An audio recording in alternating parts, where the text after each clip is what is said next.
ఇగో పాలన దేనికి చంద్రబాబు రైతుల కష్టాలు పట్టని పవన్ కళ్యాణ్ రీల్ స్టార్ అనిపించుకున్నాడు. చేతనైతే అర్హులందరికీ పథకాలు అందజేయండి. కోడిగుడ్ల ఆధ్వర్యంలో భారీగా హాజరైన ప్రజానీకం 41వ వార్డులో బాబు షూరిటీ మోసం గ్యారంటీలో వాసుపల్లి.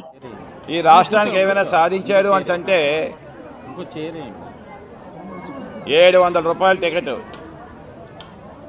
హరిహర వీరమల్లు అటర్ ఫ్లాప్ మూవీకి 700 రూపాయలు టికెట్ పెట్టారు. I ask deputy CM Pawan Kalyan sir, do you know what is the kg mangoes cost for the Chittoor జిల్లా? అక్కడ ఉండే రైతుకి గిట్టుబాటు ధర ఎంత ఇస్తామన్నారో తెలుసా నీకు? క్రషర్స్ 5 రూపాయలు ఇస్తామన్నారు కేజీకి. కళ్ళు కనిపించాయా నీకు? సినిమాలు చేసుకుంటా ఉన్నావు నువ్వు. 5 సంవత్సరాలు పరిపాలన చేయవయ్యా. 5 సంవత్సరాలు అయిన తర్వాత అలాగే మీరు ఓడిపోతారు. అప్పుడు మీరు సినిమాలు మళ్ళీ చేసుకోండి. కంటికి రెప్పల వలె ఈ యొక్క గవర్నమెంట్ కాపాడుకోండి. 700 రూపాయలు టికెట్ అయితే మామిడిపల్లి ఎన్ని కేజీలు వస్తున్నాయండి? 350 కేజీలు మామిడిపళ్ళు. అంటే ఒక టికెట్గా 350 కేజీలు మామిడిపళ్ళు వస్తున్నాయి. ఏమండి వాళ్ళు బ్రతుకులు కాదండి? నీదేనా సినిమా? నీదేనా సినిమా? ఆ సినిమా టికెట్ డబ్బులు కూడా ఎవరి దగ్గర తీసుకుంటామన్నారు? పాపం నీకు జెండాలు కట్టే మీ పవన్ కళ్యాణ్ అభిమానులు వాళ్ళందరూ కూడా. ఇలా చూడండి, వైఎస్ఆర్సీపీ నుండి ఒక్క నాయకుడు కూడా వెళ్ళట్లేదే. తెలుగుదేశం వాళ్ళు కూడా వెళ్ళట్లేదు. మన పవన్ కళ్యాణ్ వచ్చారు సినిమా, ఈ వీరమల్లు సినిమా ప్రమోషన్ కోసం అని చెప్పేసి ఎయిర్పోర్ట్ దగ్గర నుండి ఇక్కడ వరకు కూడా ఒక వంశీ ఒక్కడే బ్యానర్లు కట్టుకున్నాడు పాపం.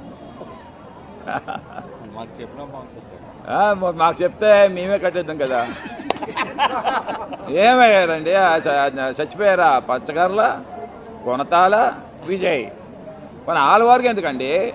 ఇక్కడ ఉండే టీడీపీ వాళ్ళు ఆల్వాళ్ళు గెలిచారా? పవన్ కళ్యాణ్ ఓటు వాళ్ళకి పడలేదా? ఏం భరత్కి పడలేదా? పడలేదండి. వెలగపూడికి పడలేదా? గణబాబుకి పడలేదా? ఒక మీ డిప్యూటీ సీఎం వస్తేనే హానర్ చేయలేకపోతా ఉన్నారే, ప్రోటోకాల్ చూపించలేకపోతున్నారే. లక్కీగా ఆ వంశీ అయినా కట్టాడు కాబట్టి, లేదంటే అతను తల ఎక్కడ పెట్టుకోండి అవుతాయి. నాకు అర్థం కావట్లేదు. ఈసారి పవన్ కళ్యాణ్ కదా చెప్తాను, ఏదో రకంగా మాకు కబుర్ చేయని మేమే కట్టేస్తాం మీ అందరికీ. మా శ్రీధర్ గారు అయితే వందలు కట్టేస్తారు. సో ఇది ఈరోజు మనం చూస్తున్న గవర్నమెంటు. జగన్మోహన్ రెడ్డి గారి నాయకత్వం మళ్ళీ రావాలి అని చెప్పేసి ప్రజలందరూ కూడా అనుకుంటున్నారు. ఇంకొక 3 ఇయర్స్లో మళ్ళీ 11,56,00,000 మేము ఉన్నప్పుడు తీసుకొచ్చాం. అక్కడి నుంచి ఈ రోజు వరకు మేము ఏదైతే తీసుకొచ్చామో అదే ఓపెనింగ్ చేస్తూ ఆటలే వాళ్ళు ఏదో తెచ్చుకున్నట్లు ఫీల్ అయిపోయి వీళ్ళు వెళ్ళి రిబ్బన్ కటింగ్ చేస్తున్నారు. కానీ ఒక్కరోజు కూడా ఈ రోజు వరకు ఒక వర్క్ అవ్వలేదు. ఎన్నో చెప్పారు, హామీలు ఇచ్చారు.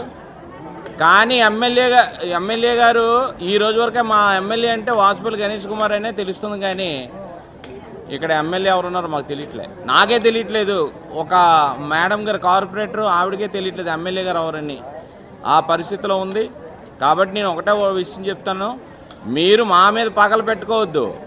ప్రజలకి ఏం చేయాలనేది ఆలోచించండి. నెక్స్ట్ టైం అయినా కనీసం 10 ఓట్లనే పడతాయి.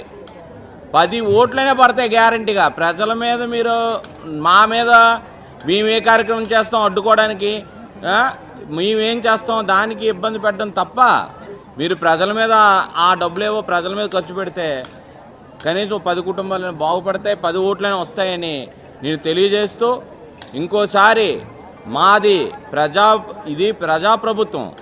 ఎవరు అడ్డేది లేదు.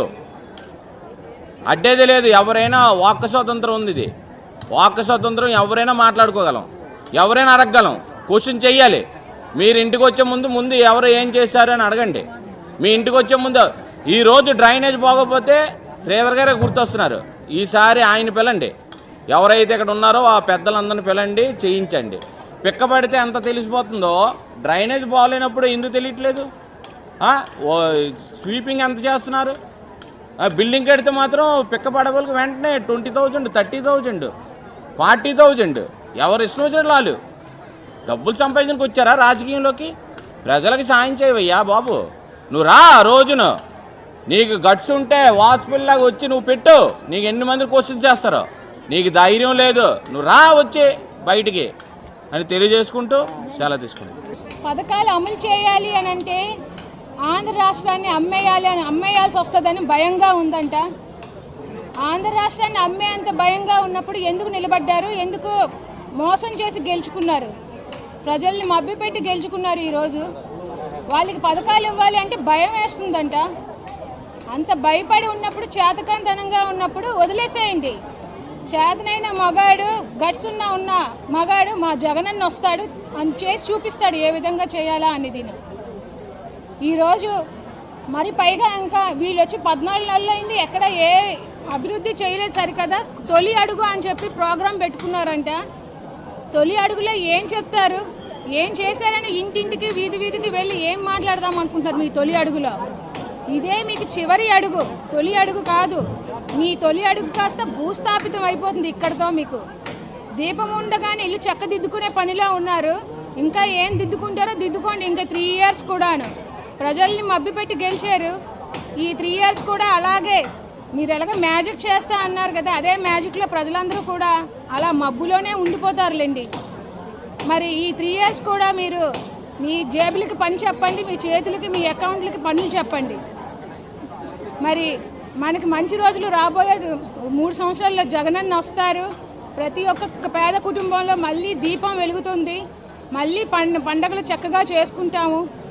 మరి జగనన్న రావాలి, మన జగనన్న వస్తేనే మనకి మంచి జరుగుతూ ఉందని ప్రజలందరికీ ఒకసారి తెలియజేస్తూ, అలాగే ఈ కూటమి ప్రభుత్వం ఎంత కుంటి ప్రభుత్వం అనేది త్వరలో మేము కూడా వీధుల్లోకి వస్తాము.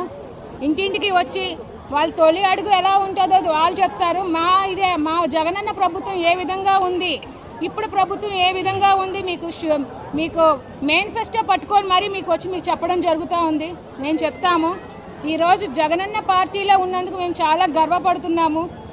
చాలా గర్వంగా చెప్తాను. జగనన్న టైంలోని మేము 11 కోట్ల పైన నా వార్డుకు మాత్రమే నేను డెవలప్మెంట్ వర్క్ చేశాను అంటే నేను చాలా గర్వంగా చెప్తున్నాను. మరి అదే గర్వంతో నేను వీధిలోకి వస్తాను. మరి నా 40